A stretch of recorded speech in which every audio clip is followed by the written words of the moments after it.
Hello. Hello? Oh boy. I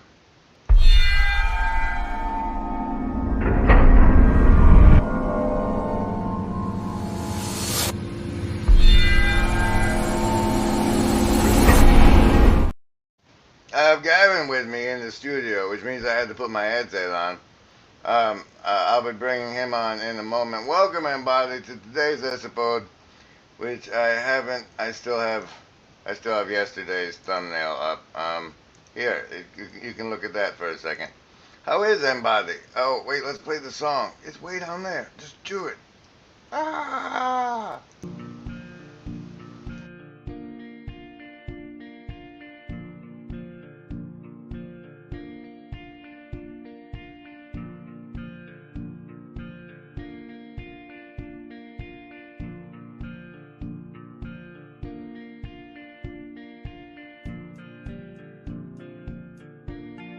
I was in my cell alone.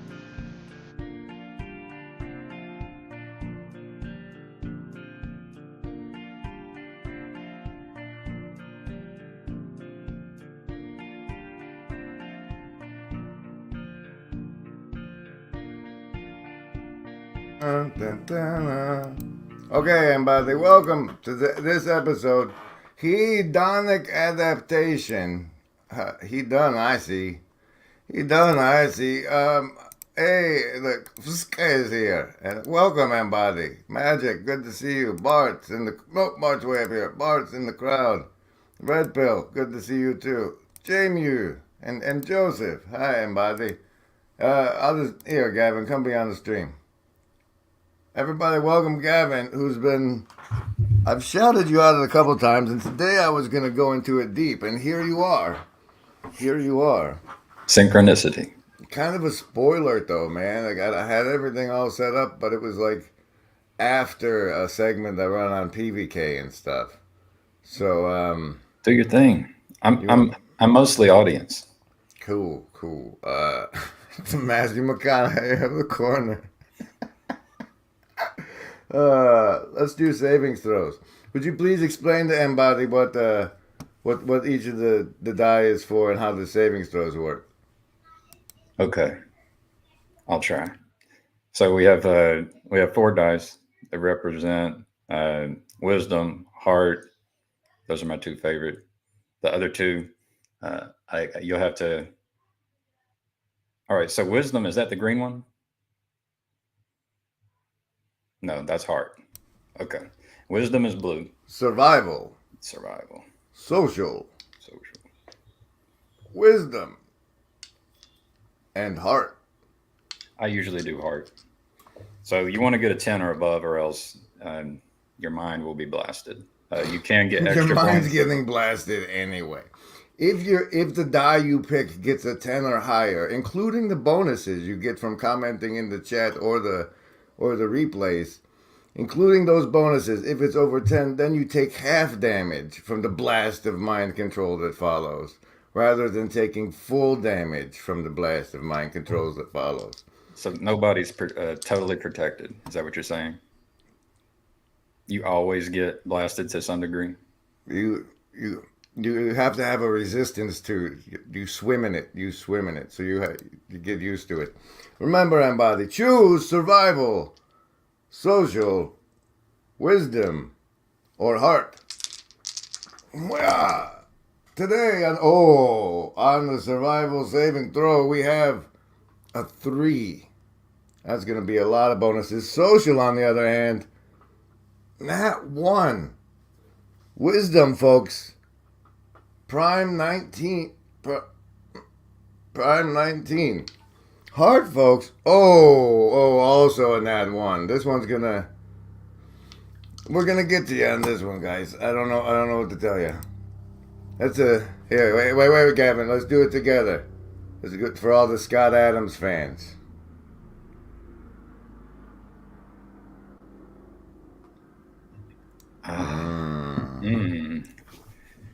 Wasn't that just the best coffee ever? Better than what Scott's drinking. Hi, how diddly do, neighbor.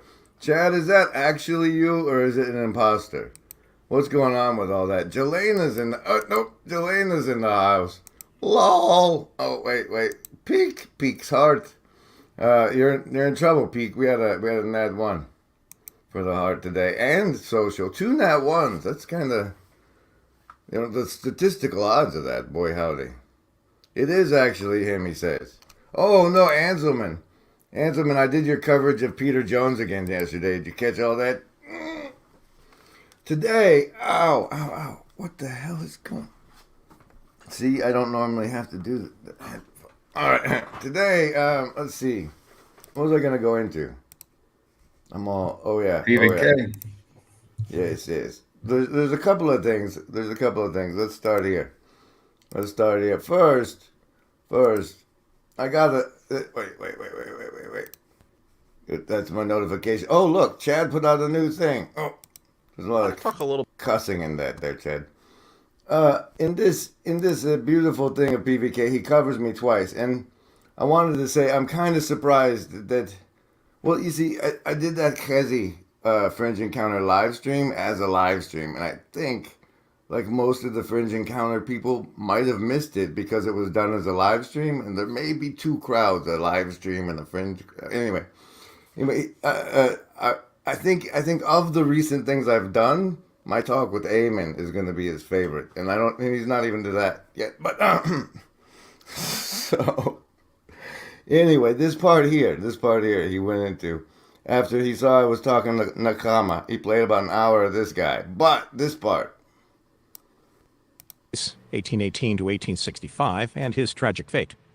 His statue stood, and still stands, in a small park in front of the city's old general hospital, not far from the gymnasium I attended for 8 years. Semmelweis discovered the cause of puerperal childbed fever before the discovery of bacteria as causative agents of diseases. As he accurately but impolitely put it, the cause was the doctor's dirty hands. Semmelweis I was thinking, this Semmelweis character, he deserves a trading card, much like Lemon Face. It's these. I like this guy. Semmelweis. That wash your hands, bitches. He reminds me of that Temple Grandin. I like Temple Grandin. It's like an autistic type solution. Oh yeah. Like, the cows would be less scared if you didn't show them what was about to happen.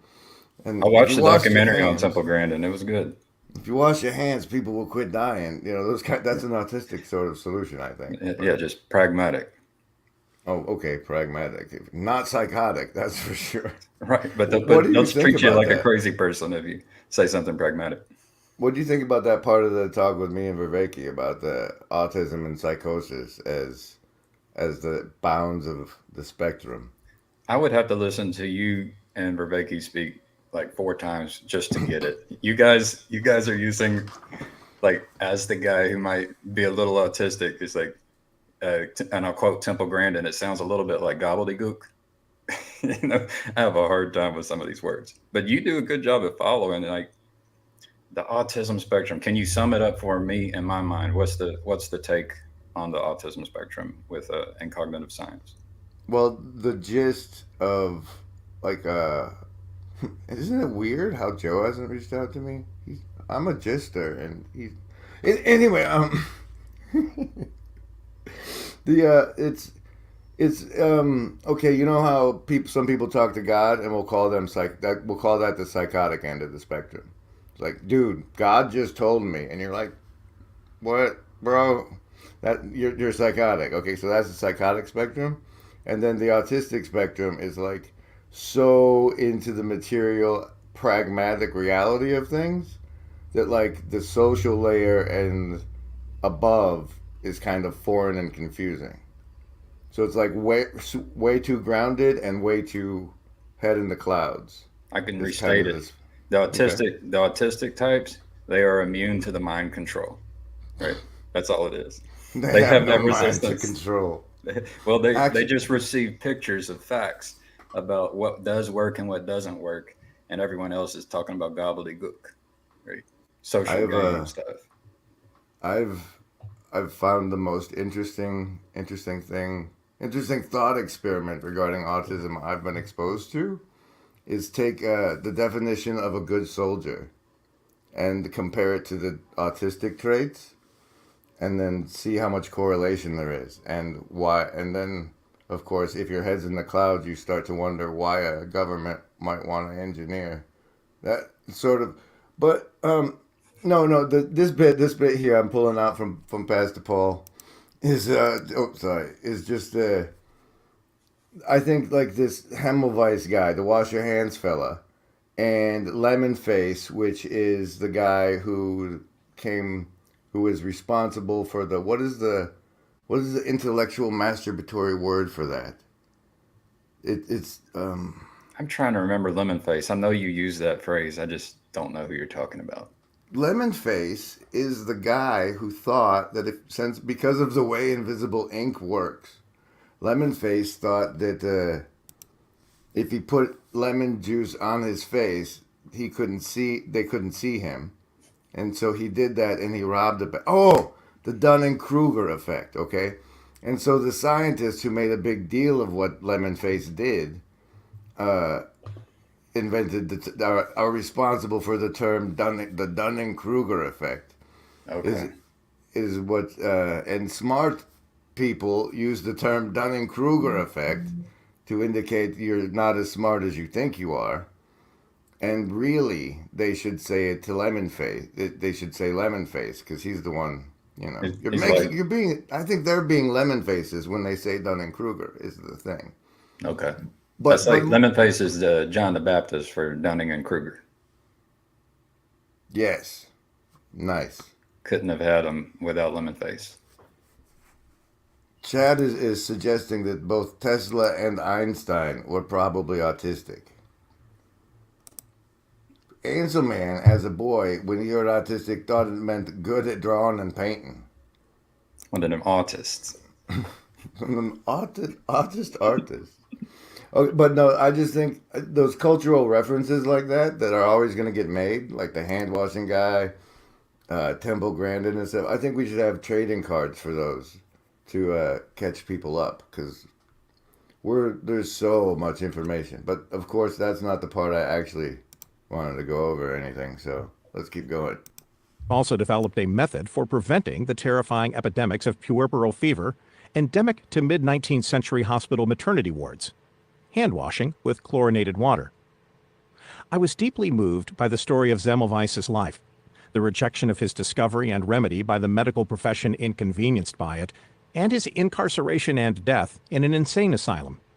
It taught me at an early age that being wrong can be dangerous, but being right, when society regards the majority's falsehood as truth, could be fatal. This principle.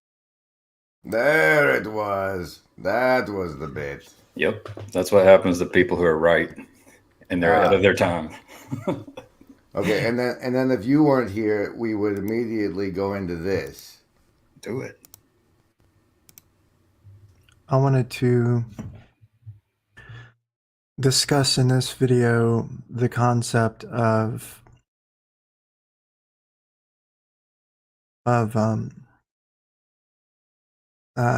hysteria, so to speak. And the reason I want push button cell phone, but she was so upset I didn't bring that because if you're going to be a responsible human being, you gotta have that phone on you at all times. Gotta make sure that you know that it's there constantly.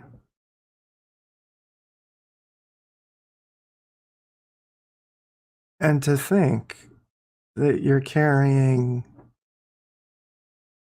Sauron in your pocket. And I saw the structure of these things.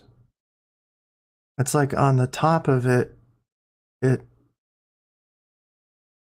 looks like Sauron. On the bottom, something like Morgoth. On the top, it looks like it wants order. On the bottom, it's just a bunch of disorder.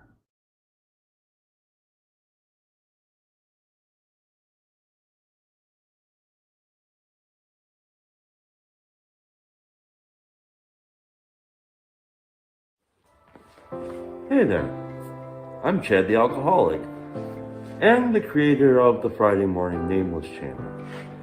I'd like to welcome you to join us for the latest and greatest and most up-to-date information about all the things happening in this corner of the internet. I want to thank you for your time and your attention.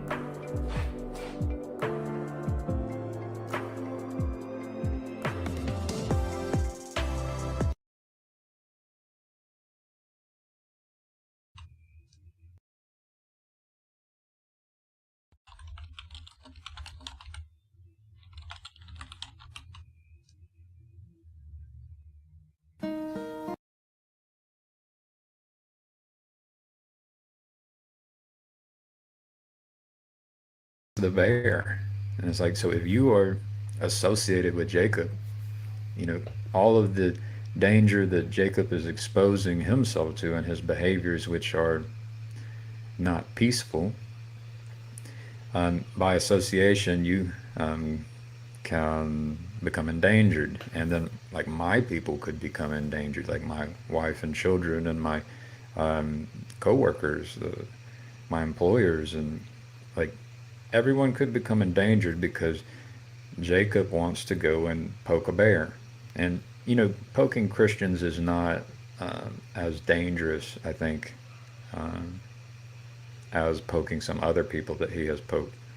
But it's still the wrong way to be. And that, like, I'm interested in peace on. We know you are. We are. It's pretty groovy, that peace on earth nonsense. But it sounds like, oh, hello. Yeah. Okay, so before we actually discuss what you just brought up, yeah, I'm gonna the spiel and connection I wanted to make was this stream is called oh wait here. Remember, embody, there is no agency. We want what's best for you. Welcome to Virtually Not Alone. Don't forget to like, comment, and subscribe. And here's our Virtually Not Alone bubble scene for today. Hey, okay, and then special thanks to the Shadow Cabal of production executives, which makes this all possible. And if you'd like to become involved, there's like a whole pillar chamber on the Discord and whatnot. But really, I was digging through. Oh, there. This one. Hedon, I see. You see, I thought both when Dust came out with the, oh my God, the AI, and also when Gavin did his thing, I thought they were both done. Like quitting like Chad almost. But it makes me think of this hedonic adaptation. The whole concept of hedonic adaptation stores for me, chunks for me, as like there's these people with brain damage who, like, when they go to eat a plate, they can only see half of the plate. They'll clean their plate and there'll still be half of the food on the plate. And if you spin it around, they'll eat the rest. But like, and then also people with these like catastrophically disabled limbs. They have this hedonic adaptation where they say, oh yeah, my arm's a little funny today. But then if the evil psychiatrist guy comes in and he puts water in their ear, they realize how messed up, like their hedonic adaptation breaks. And they realize how like the terrifying reality of their situation for a few moments and have catastrophic emotional responses. And so like, for me, it chunks hedonic adaptation is water in the ear. And how, like, with Dust and the AI thing, how we've adapted to these leashes, right? If we were to become awake to how, like he did, to how horrible it all is, like, there's a severe emotional response, but then you slide back into the hedonic adaptation and everything's fine again. And then there was the Hedon I see part, and I lean into Gavin's little thing there. So let's bring him on. The water in the ear when it comes from another person is also known as a come to Jesus moment, or they had a talking to, a come to Jesus meeting, they call it. Like a metanoia. Yes, like somebody makes you have a metanoia you weren't necessarily ready for, is a come to Jesus meeting, and I'm it always seems ready. and by what you said about the danger to your family in that video, it seems as though somebody had a talking to you and put some water in your ear. And since you're here, I'd like to. I was just going to question it openly for the community, but since you're here, did you have a come to Jesus meeting with some unnamed figure? Not this time. The well, I mean, I did have a dream where I met the ruler of this world, but my wife sometimes acts like that. You know, I'll talk about what happens here, and you know, like when Jacob was poking the Black Hebrew Israelites, that got me a little nervous. So, and I tried to do share my perspective at that point in time, and he said he appreciated it. You know, he wants to be connected to people who are trying to um, say the kinds of, you know, share the perspective I have. But do I want to be on, you know, the question is, do I want to be on the same platform? You know, do I want to be on the Factoretti YouTube channel? That's what I'm trying to figure out, you know. Well, you feel safe here, right? Yeah, I do. I'm here. But I've been debating for days and weeks if I want to go on the Factoretti YouTube channel, you know. And I think I will. I just don't know if I'll sit around and host one again. I don't know. Man. Do you still have admin privileges, or like myself, have you abandoned them? I do, and I'm still wrestling with what I want to do. I still have admin privileges, but yeah, I mean, what I've been doing recently is I try to imagine, well, if you were gonna build a city, you know, what kind of city would you want to live in, and you know, do I want people going around just poking bears in my city, trying to attract violence, or doing things which can attract violence? And do I want them in my city? It's like, not really, but I'm cool, you know, being friends, and but I'd rather them not be in my city. You know, I don't want to endanger my people, right? So There was a point, like before I went all truther, like live streamer fellow, that like I faced that, like if I was messing with what I thought I was messing with like the principalities I was, then like everybody I've ever known, or any, like, if you want to mess with evil, you have to realize that like evil fights very, very dirty, and like they'll leave you alive. Like it doesn't. You want to be a martyr, so they'll leave you alive and hurt you in every way possible, which is your family and stuff. And like personally, it was like, and as a result, my grandma's now dead. And I don't know that there's any connection, but like, how do I not connect it in my own head, right? yeah, But I had this moment when I was like, you know what? That's between them and God. I can't I can't let, like, you know, that's if God is right with my grandma, then like that's gonna play out. That's on His hands. I can't let what the bad folk are gonna do, like to the people I love. I just have to be careful about who I let myself love, right? Because like that's just, you know, that was when I was deep. But that's sort of, it's like it's when I saw your video like that, it was like you almost came to that same cross, that same bridge, and decided not to cross it. And I was curious if you were backing out, but it's just you're stepping away from the Federecci part. And well, I'm wrestling with that decision. Yeah, I don't. I think, you know, I heard Chad say, it's like, do I want to recommend my friends to go check out this YouTube channel where I'm at? And it's, you know, I have family and friends that I love who, you know, their name has Luther in it. You know what I mean? I know a bunch of Luthers that I love, and you know, they aren't. They're more interested in other things besides, you know, the history of their religion. Most people really aren't interested in theology. Like most of the people who go to church, they're not interested in theology. And and the people who are violent extremists. are way overmatched for people interested in theology, as far as like action and whatnot. Yeah. Maybe writing letters to my YouTube friends is the best valuable thing I can do in the meat space as it relates to YouTube. Dude, if you score everybody's addresses, that'd be impressive. The coffee page is functioning strangely.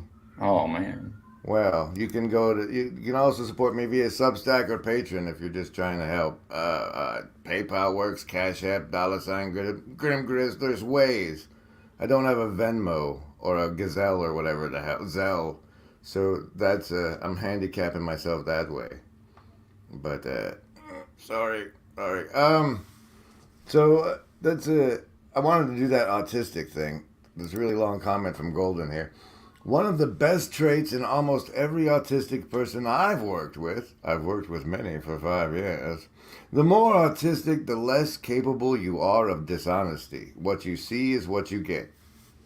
So an autistic liar is a superpowered individual. Don't think it happens. Don't think it happens. Lying's not easy. Why don't we elect people who are autistic, who don't lie? Why don't we go to city council meetings? Yeah. Why doesn't the paparazzi follow the politicians? And no, not the politicians, the lobbyists. What are they up to? What are we supposed to do at those city council meetings, General? Make sure that that our city council isn't caving to corporations and other influences because it's convenient. Yeah. What about the school board? That seems like one that may even be more important than city council. It's vastly more important, but I don't have a personal in to that one, so it doesn't come to my mind. I got you. Yeah, I've been wrestling with these kind of things. Hey, Dust, I ran your clip earlier. I want to grow a pair. I want to get on the school board. That's getting involved in meat space. Looks like that. Yeah. But meanwhile, I want to run a promo clip from this talk I did over on Agent's channel. He's got 17 subscribers, so let me drop the link to that in so you guys can fix that for him. Here's from a talk we had. See for yourself, really. For an individual part of the system to function and network, you have to have people that inherently, wholly are true believers of that system. But then within those systems, you're going to have people that are kind of like varying degrees of belief or whatever. And then some that are kind of, in order for the system to integrate, you're going to have people that are able to communicate across networks. And I was thinking about this in the relationship to like disciplines of like science or whatever. It's almost like we have so many specialized fields that has gone to the point where certain fields can't even communicate with each other. So you almost need like individuals that can talk in both worlds, so to speak. I don't know. That's just me kind of rambling.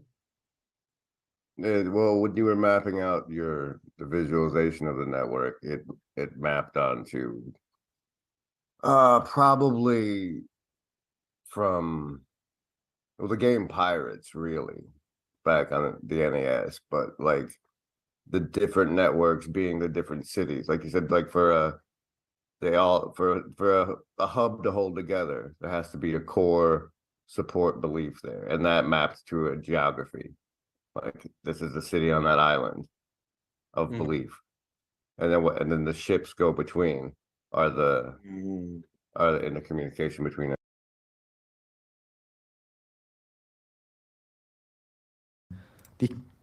I'm immediately disturbed by how much he looks like an old friend of mine, because that friend of mine like to do the thing that makes babies, and ladies like to do that with him, and that guy.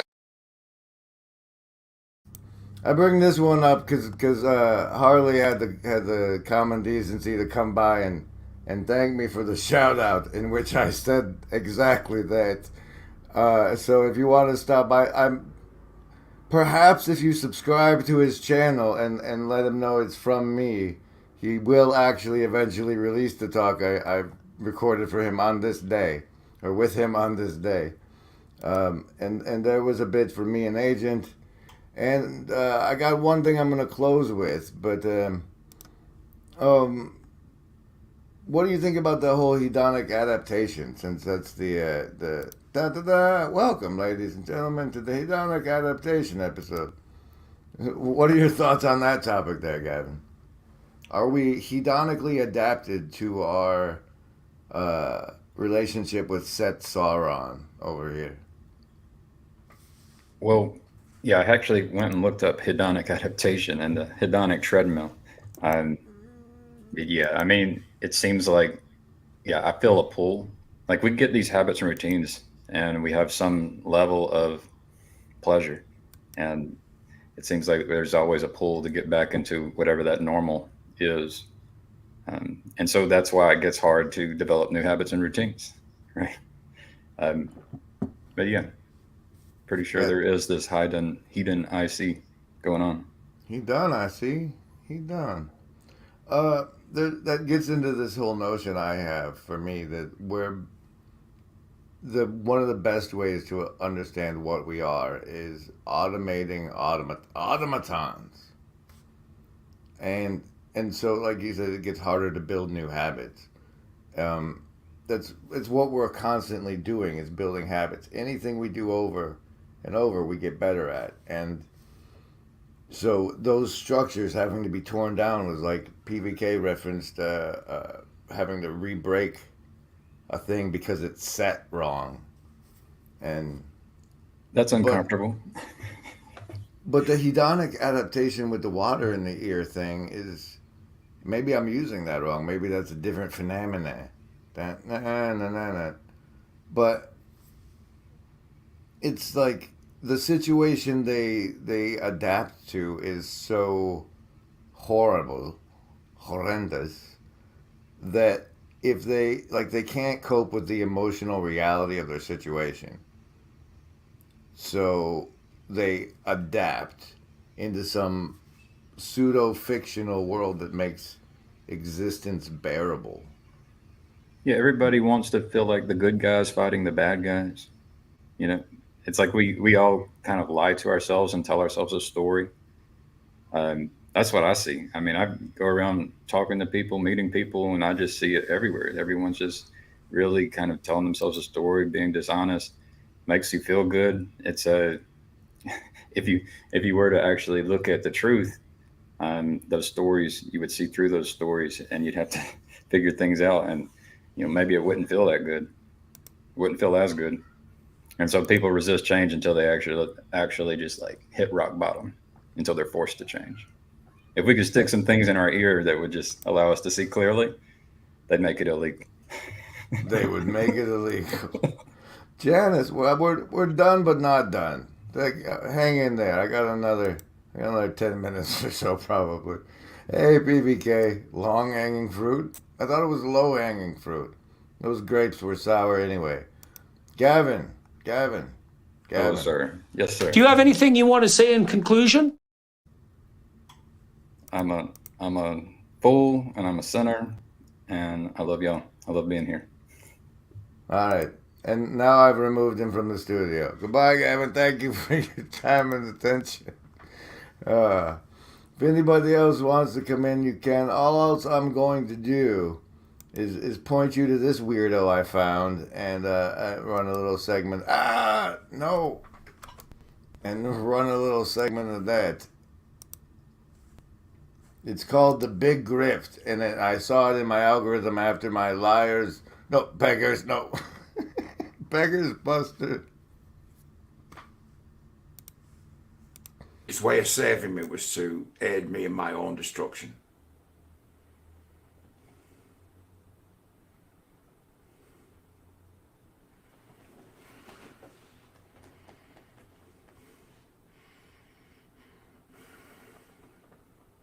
And in the end, it built me up to me thinking, it's like, you're omniscient and having almost outrageous ability to read other people. Because you've handled. This guy's a slow, enjoyable talker for you guys who like that sort of thing. But apparently the New Age people convinced him he was some sort of Messiah fella at one point. And now he thinks all of religion is a big grift. And it's, I don't know. He stuck out to me, kind of like, some other people. Thanks again, everyone, for being here. I'll see you tomorrow, it seems.